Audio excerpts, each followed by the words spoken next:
خداوندا بکی بندم من ادی آشنایی را، دلی من بر نمی دارد دیگر داغی جدایی را. در این دنیا کسی را به طمع صادق نمی بینم، در این دنیا کسی را به طمع صادق نمی بینم.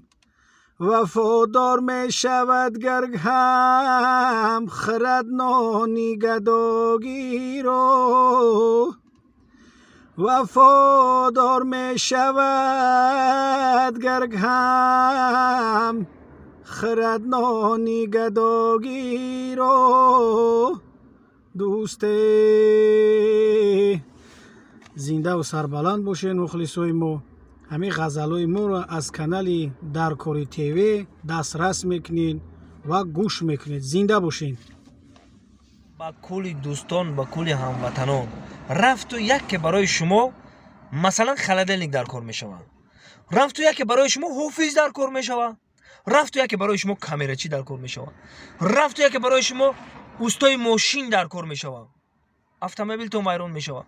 برای همین کاری آسانه در کانال یوتیوب میدارین، در کاری تیوی می نویسید، تمام در کاری تیوی در خدمت شماست دوستان عزیز.